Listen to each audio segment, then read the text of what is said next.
Okay, team, welcome back.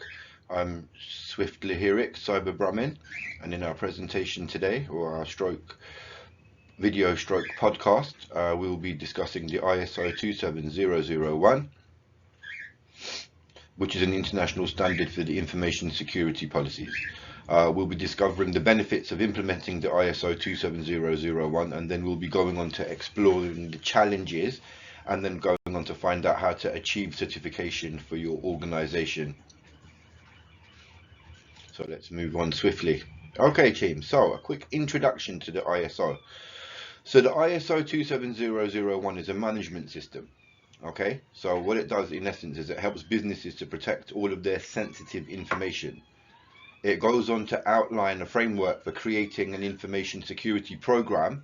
This includes risk management, security controls, and ongoing reviews.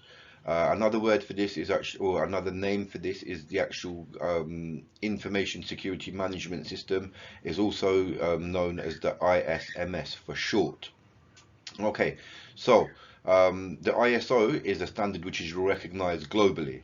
Okay, so the ISO 27001 is recognized worldwide. It provides an international benchmark for information security management and data protection. Okay, so with an ISO 27001 certification, an organization can implement robust security controls and protect their data and their clients' data from cyber attacks, data breaches, and loss of information. Okay, so that is the main objective of the ISO 27001, to implement security. Okay, so what are the benefits of implementing the ISO 27001? First and foremost, it gives organizations a competitive advantage. Okay, so the 27001 certification can provide a company a competitive advantage by showing clients that their commitment to information security is high. Okay, so they are serious about information security. Secondly, a benefit for the organization is by implementing an ISO 27001, you can help the organization save money by reducing the likelihood of a security incident or a data breach or a cyber attack. Okay, because all of these things, they actually cost money in some form or another. Thirdly, improved processes. So the standard here requires a business to review and constantly review and re-review and improve their processes regularly. Um, this is going to lead to more efficient and effective operations.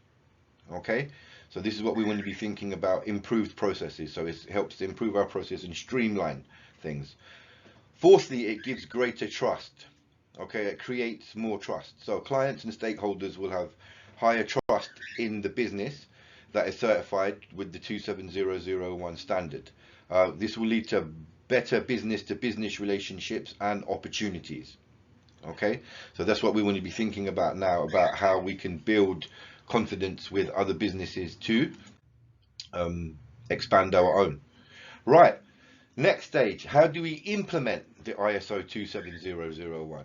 Well, to do this, an organization must first start planning. Okay, so the first stage is planning. So the planning encompasses creating a project plan. This includes involving the stakeholders during this time. Start thinking about timelines and budgets as well. We want to start thinking about information security risk assessment. So we want to go on to identify potential risks to our information security and then perform a risk assessment upon that. Upon doing a risk assessment, we need to start implementing security controls. So we need to start defining our security controls. This would be found in our policies and procedures, and start implementing technical measures to manage risks. And then fourthly is the implementation of the ISMS. So by implementing an ISMS, this includes the training of employees. Okay, employee training is very, very important, so they understand the importance of cybersecurity, and we cultivate a security-aware culture within the organization. We also carry on continuously reviewing processes and creating documentation to make sure that all of our paperwork is in place. Okay, team, so a quick time to think. So what are the four benefits of implementing the ISO 27001? So I'll give you about 10 seconds to get those jotted down. And then I'll move on to the answers.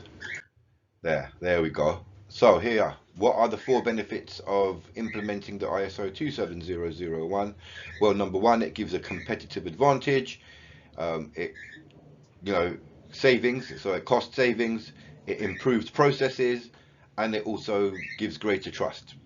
Okay, so those are the 4 benefits of the ISO 27001. There are more, but I'm just going with the ones that we covered in this short presentation.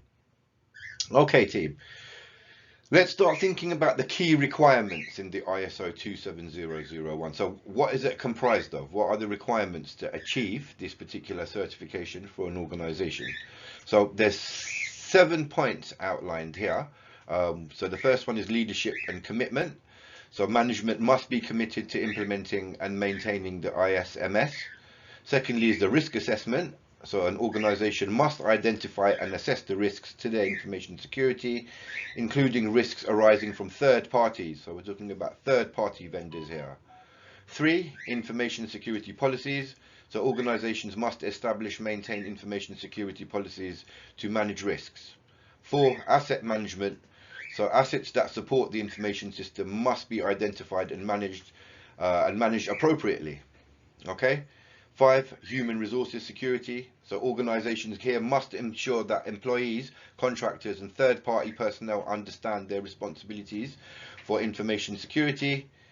Number 6, physical and environmental security. So an organization must secure their facilities, their equipment, and support services to prevent unauthorized access, damage, and interference. And finally, number 7 is communication and operations management. So organizations must ensure secure communications at every aspect. So an example of this would be encryption, AES encryption. Okay, team. So 4 challenges when implementing the ISO 27001. So firstly, we've got the resources. It's resource intensive. So to implement an ISO 27001, it actually requires a lot of resources. Secondly, it's very complex. So you may require the assistance of a consultant or a specialist to come in and help you on your organization to conduct this. Employee buy-in. So employee buy-in means starting to train the employees and making them understand the importance of the ISO and their part within the ISO. And thirdly, the third-party compliance. So this involves an organization when they are dealing with third-party vendors to make sure that the vendors they are dealing with are also ISO compliant and possibly GDPR compliant as well. Okay, team, quick time to think now. So list 4 challenges in implementing the ISO 27001. Right, so our 4 challenges will be: they are resource intensive, the complexity, employee buy-in, so getting the employees on board, and third-party vendors. Okay, so those are our 4 challenges to implementing the 27001. Right, the certification and auditing process. So organizations seeking the ISO 27001 certification must undergo an audit by a certified third-party auditor. Okay, the process of the audit is very, very simple. It's a 3-stage. First stage is audit. So an internal audit is done to review the organization's readiness for a certification. So that's what we call our internal audit. The stage 2 audit is a full audit of the organization's ISMS to ensure that it complies with the requirements of the ISO 27001 standard. Okay, once that is done, the 3rd stage is certification. So organizations that have successfully passed stage 2 will then be awarded an ISO 27001 information security certification to show that their ISMS is functional and operational. Okay, team, key conclusions and key takeaways. Number 1, the ISO 27001 is an international standard for information security management. Number 2, benefits of the ISO include reduced costs, improved processes, and greater trust from clients and stakeholders. Thirdly, by implementing the ISO, It can be resource intensive and complex, but the benefits are worth it in the end. And finally, the fourth stage is certification. So organization certification must undergo an audit process to ensure that they comply with the ISO 27001 standard. Right, team? Quick time to think. Which of the following is not part of the certification and auditing process? Stage 1 audit, Stage 2 audit, Stage 3 certification, or Stage 4 booking a flight? Okay, so one of these answers stand out. I would go with number 4, which is booking a flight. Booking a flight has nothing to do with ISMS management in any way whatsoever. Okay, team, thank you very much for your time. I will see you all in the next session. If you like this video, please smash the like button and subscribe, and I'll start creating more videos for you guys to watch. Thanks a lot. See you later. Bye bye.